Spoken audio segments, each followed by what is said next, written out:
예수 그리스도의 사도 베드로는 본도, 갈라디아, 갑바도기아, 아시아와 비두니아에 흩어진 나그네, 곧 하나님 아버지의 미리 아심을 따라 성령이 거룩하게 하심으로 순종함과 예수 그리스도의 핏부림을 얻기 위하여 택하심을 받은 자들에게 편지하노니 은혜와 평강이 너희에게 더욱 많을지어다. 아멘. 오늘은 새로운 한 달을 시작하는 첫날입니다.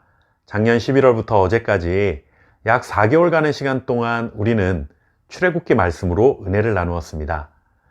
이제 오늘부터는 베드로가 쓴 편지인 베드로 전후서를 통해 함께 말씀을 나누도록 하겠습니다. 신약 성경에는 편지로 보내졌던 서신서들이 많이 담겨 있습니다. 이 서신서 중에서도 특별히 사도 바울이 기록한 것이 많은데, 그렇게 바울이 쓴 편지는 바울 서신이라 분류하고 그 외의 편지들은 공동서신이라 분류합니다. 공동서신은 이 편지를 쓴 사람들, 그러니 저자들, 이 저자들이 여러 명이 함께 기록했다라는 의미에서 공동서신이다 라고 부르는 것이 아니라, 이 편지를 받은 수신자가 특정한 교회가 아니라 여기저기 흩어져 있는 여러 교회들을 향하고 있기 때문에 공동서신이라 부르게 된 것입니다. 공동서신에는 오늘부터 우리가 살펴볼 베드로 전후서를 포함해 야고보서, 요한 1, 2, 3서, 유다서가 포함되어 있습니다. 이 편지를 쓴 사람들의 이름을 따서 서신서의 이름이 정해진 것을 볼 수 있습니다. 공동서신의 저자들의 이름을 보면 당시 예루살렘 교회와 초대교회에서 정말 큰 영향력을 미쳤던 종교 지도자들이라 할 수 있습니다.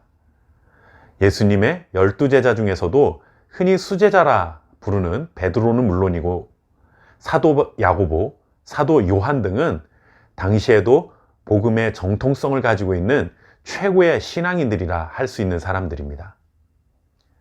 그만큼 공동서신에 담겨 있는 내용들은 초대교회의 정통적인 신앙의 가르침을 잘 담고 있기 때문에 오늘날 우리 성도들에게 매우 큰 유익이 되리라 기대해 볼 수가 있는 것이죠.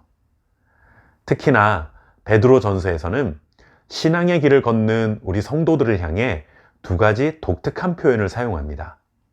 하나는 나그네이고 또 하나는 거류민이라는 표현입니다.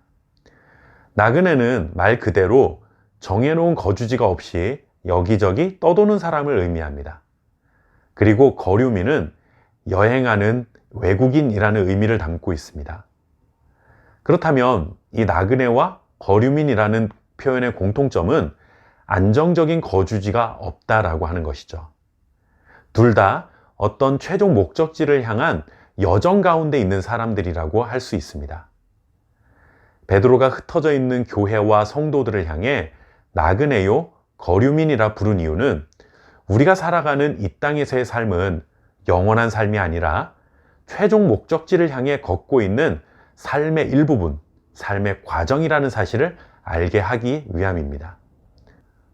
그러니 지금 여러 가지 고단한 일상 속에서도 지치거나 낙심하지 말고 하나님께서 약속하신 산소망을 향해 힘차게 전진하라 하는 위로와 격려의 메시지가 담겨 있습니다. 이 땅에 살아가는 교회와 성도들은 흩어져 살아가는 나그네와 같고 여기저기 여행하는 여행자 같은 삶을 살지만 궁극적으로는 하나님의 거룩한 백성이요, 하나님께서 택하신 족속이요, 거룩한 제사장과 같은 존재라는 사실을 잊지 않도록 알려주고 있는 것입니다. 또한 하나님께서 약속하신 그 최종 목적지인 하나님 나라에 이르기까지 함께 부르심을 받은 성도들이 어떻게 신앙생활해야 하는지, 그리고 한 공동체로 부름받은 교회를 우리가 어떻게 세워가야 하는지에 대한 여러 교훈의 말씀들도 담고 있습니다. 주는 그리스도시요 살아계신 하나님의 아들입니다 라는 이 훌륭한 신앙 고백을 하고도 정작 예수님이 십자가를 져야 한다고 말씀하셨을 때는 가로막았던 베드로, 왜 하나님의 아들이신 그리스도께서 고난을 받고 죽어야 하는지 도무지 이해하지 못했던 베드로, 그렇게 미성숙했던 베드로였지만 교회의 역사는 베드로가 훗날 순교를 당할 때 십자가에 거꾸로 매달려 죽었다고 전해주고 있습니다. 예수님처럼 똑바로 매달려 죽을 가치도 없다고 하는 고백과 함께 그렇게 순교한 것으로 알려지고 있습니다. 무엇이 베드로를 이렇게 변화시킨 것일까요? 예수님의 제자로 부름받았으면서도 정작 하나님의 뜻을 향해 가는 예수님을 이해하지 못했던 그 어리숙했던 제자 베드로가 이렇게 이런 순교의 자리도 마다하지 않을 수 있었던 힘은 어디서 나왔을까요? 이 세상에서의 고난을 두려워하지 않고 주님이 걸어가신 십자가의 길을 따르는 주님의 참된 제자가 될 수 있었던 것은 썩지 않고 더럽지 않고 영원히 쇠하지 않는 소망이 성도들을 위해 하늘에 간직되어 있다는 사실을 깨달았기 때문입니다.